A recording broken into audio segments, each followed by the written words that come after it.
موسیٰ علیہ السلام کا ایک واقعہ۔ حضرت موسیٰ علیہ السلام اللہ تعالیٰ کے بہت بہادر اور برگزیدہ بندے تھے۔ آپ کو کلیم اللہ کا لقب دیا گیا تھا۔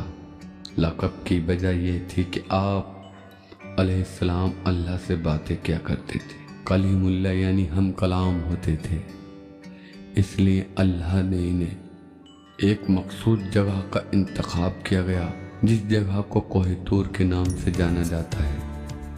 اللہ تعالیٰ سے بات کرنے کا یہ صرف آپ کے علاوہ اور کسی کے پاس نہیں تھا۔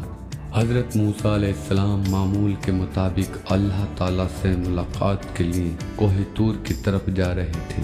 راستے میں آپ نے دیکھا کہ ایک عورت بے انتہا بہت رو رہی ہے۔ آپ علیہ السلام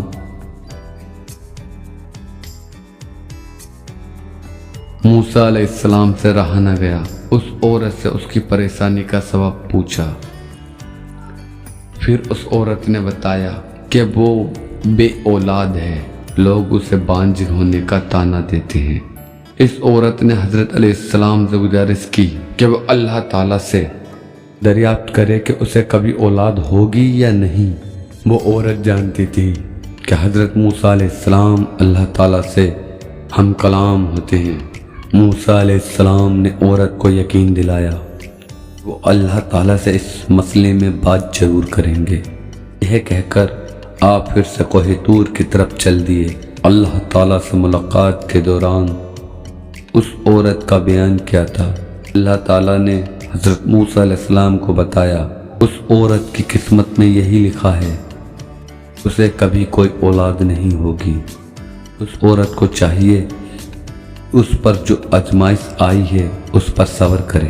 آپ علیہ السلام یہ سن کر خود بھی غمگین ہو گئے۔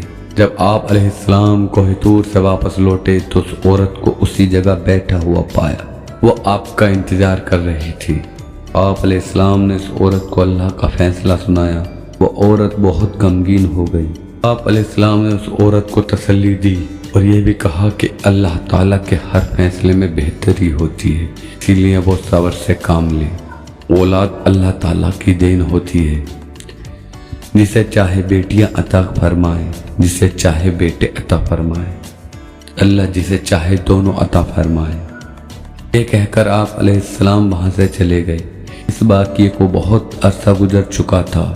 ایک دن اس عورت کے گھر کے پاس ایک درویش روٹی کا سوال کر رہا تھا۔ عورت کے کان میں جب اس درویش کی صدا پڑی تو اسے رک کر جانے کو کہا۔ کچھ دیر بعد اس کے لیے روٹی لے کر آئی اور اس درویش کو روٹی دے دی۔ یہ دیکھ کر درویش بہت خوش ہوا۔ درویش نے اس عورت کو اولاد ہونے کی دعا دی اور اللہ تعالیٰ نے اس درویش کی دعا قبول کر لی۔ اللہ تعالیٰ نے عورت کو اولاد کی نعمت سے نواز دیا۔ اس بات کی خبر جب حضرت موسیٰ علیہ السلام تک پہنچی تو وہ بہت حیران ہوئے، کیونکہ اللہ تعالیٰ نے انہیں بتایا تھا اس عورت کی قسمت میں اولاد کا نہ ہونا لکھا ہے، تو یہ ممکن ہوا کیسے؟ اولاد ہو گئی۔ موسیٰ علیہ السلام دوبارہ کوہ طور پر گئے۔ اس عورت کے معاملے کے بارے میں اللہ تعالیٰ سے پوچھا کہ میں نے آپ سے پوچھا تھا کہ اس عورت کو اولاد ہوگی یا نہیں، تو آپ نے فرمایا اولاد اس کے مقدر میں نہیں ہے، تو یہ کیسے ممکن ہوا کہ اسے اولاد ہو گئی؟ تو اللہ تعالیٰ نے آپ علیہ السلام کے سامنے ایک شرط رکھی۔ اللہ تعالیٰ نے آپ علیہ السلام کو انسان کا گوشت لانے کو کہا۔ جب اللہ تعالیٰ انبیاء اکرام کو کسی چیز کا حکم دیا کرتے تھے تو کوئی بھی اللہ تعالیٰ سے سوال نہیں کیا کرتا تھا، اس لیے حضرت موسیٰ علیہ السلام نے بھی اللہ تعالیٰ کی اس شرط پر بھی کوئی سوال نہیں کیا۔ پھر وہ اپنی بستی میں جا کر لوگوں کو اللہ تعالیٰ کا حکم سنایا۔ بستی والوں کو اللہ کا حکم بہت عجیب لگا، سب کے دلوں میں خوف بیٹھ گیا۔ جب کوئی بھی اپنا گوشت دینے کو راضی نہ ہوا، حضرت موسیٰ علیہ السلام خالی پلیٹ لے کر اللہ کے پاس کوہ طور پر واپس جانے لگے۔ موسیٰ علیہ السلام راستے میں ہی تھے کہ انہیں راستے میں ایک درویش بیٹھا ملا۔ درویش کی آنکھیں بند تھی، چہرہ آسمان کی طرف اٹھا ہوا تھا۔ درویش کی زبان پر بس اللہ اللہ کا ہی نام تھا۔ حضرت موسیٰ علیہ السلام اس درویش کے پاس گئے، اسے حکم سنایا۔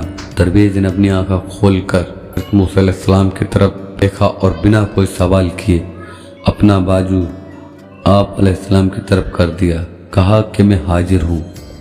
اس درویش نے حضرت موسیٰ علیہ السلام سے چھری لی اور اپنے بازو کا گوشت کاٹ کر پلیٹ میں رکھ دیا۔ یہ دیکھ کر حضرت موسیٰ علیہ السلام بہت خوش ہوئے۔ پھر آپ علیہ السلام اس درویش کا گوشت لے کر اپنی منزل کی طرف روانہ ہوئے۔ آپ علیہ السلام ابھی کچھ دور ہی گئے تھے کہ اس اللہ کے درویش نے آپ کو پکارا اور کہا کہ ہو سکتا ہے اللہ تعالیٰ کو گردن کا گوشت مانگا ہو۔ پھر اس نے اپنی گردن سے گوشت کاٹ کر آپ علیہ السلام کی پلیٹ میں رکھ دیا۔ حضرت موسیٰ علیہ السلام نے پھر سے کوہ طور کی طرف اپنے قدم بڑھا دیے۔ اس درویش نے آپ کو پھر سے روک لیا اور کہا کہ ہو سکتا ہے اللہ تعالیٰ نے سینے کا گوشت مانگا ہو۔ پھر اس نے اپنے سینے کا گوشت کاٹ کر پلیٹ میں رکھ دیا اور پھر اس درویش نے اپنے جسم کے ہر جگہ کا گوشت کاٹ کر پلیٹ میں رکھ دیا۔ حضرت موسیٰ علیہ السلام نے کوہ طور پر جا کر گوشت سے بھری پلیٹ اللہ تعالیٰ کے سامنے پیش کر دی۔ اللہ تعالیٰ نے حضرت موسیٰ علیہ السلام سے پوچھا کہ یہ گوشت کس سے لائے ہو؟ حضرت موسیٰ علیہ السلام نے اللہ تعالیٰ سے سارا قصہ بیان کر دیا۔ اللہ تعالیٰ نے فرمایا کہ اے موسیٰ، یہ میرے بندے کا مجھ سے عشق ہے۔ یہ اللہ تعالیٰ نے فرمایا کہ اے موسیٰ، یہ میرے بندے کا مجھ سے عشق ہے، اور عشق کی حد تو دیکھو کہ اس نے اپنی تکلیف کو نہ سوچا۔ اس نے میری رضا اور میری خوشی کی خاطر اپنے جسم کی بوٹیاں کاٹ کر تمہارے سامنے رکھ دیا۔ اے موسیٰ، اب مجھے تم خود ہی بتاؤ۔ اللہ تعالیٰ نے فرمایا کہ اے موسیٰ، یہ میرے بندے کا مجھ سے عشق ہے، اور یہ عشق کی حد تو دیکھو، اس نے اپنی تکلیف کو نہ سوچا۔ اس نے میری رضا اور خوشی کی خاطر اپنے جسم کی بوٹیاں کاٹ کر تمہارے سامنے رکھ دیا۔ اے موسیٰ، اب مجھے تم خود بتاؤ، جو بندہ میرے عشق میں خود سے بھی بے پرواہ ہے، اس سے کوئی سوال کرے، وہ مجھ سے دعا مانگے تو میں اس کی دعا کیسے قبول نہیں کروں؟ اے موسیٰ، یہ میرا وہی بندہ ہے جس نے مجھ سے اس عورت کے حوالے سے سوال کیا تھا۔ میرے اس نیک بندے نے ہی اس عورت کے لیے اولاد کی دعا کی تھی، بھلا میں کیسے اس کی حاجت پوری نہیں کرتا؟ بس یہی وجہ ہے کہ میں نے اس کی قسمت میں لکھے کو پلٹ دیا۔ جو بندے میرے خاطر اپنے آپ کو قربان کرنے کے لیے راضی ہو جاتے ہیں، ان کی بات کو کیسے رد کر سکتا ہوں؟ موسیٰ علیہ السلام کی یہ بات سن کر بہت حیران ہوئے۔ میرے بھائیوں، تبھی تو کہتے ہیں کہ یہ عشق اتنا اوکھا کیوں ہے؟ عشق میں اتنی ازمائش کیوں ہے؟ اس میں اتنی تکلیفیں کیوں ہیں؟ اگر اس میں ازمائش نہ ہو، اس میں تکلیف نہ ہو، ہر کوئی اپنے آپ کو عاشق نہ کہہ دے۔ دیکھا اس درویش کی کس قدر میرے خدا سے عشق تھا اسے۔ آج کل لوگ خدا کی راہ کو چھوڑ کر زمانے کی راہ پہ چل رہے، جو کچھ سب کچھ یہیں رہ جائے گا۔ تو ہمیں اس سبق یہ ملتا ہے کہ اس چھوٹے سے قصے سے کہ اللہ تعالیٰ نے جو ہماری زندگی میں عطا کر رکھا ہے، اس پر اللہ کا شکر ادا کرنا، دوسروں کی مدد کرنے کے لیے ہمیشہ تیار رہنا۔ ہم لوگوں کو یہ پتہ نہیں رہتا کہ کون سا عمل اللہ تعالیٰ کو پسند آ جائے اور آپ کے کام ہو جائے۔ جب بھی اللہ تعالیٰ کے لیے قربانی دینے کا موقع ملے تو اپنی جان بھی دینے سے پیچھے نہ ہٹیں۔ اللہ تعالیٰ نے ہمیں نیک عمل کرنے کی توفیق عطا فرمائے۔ آمین۔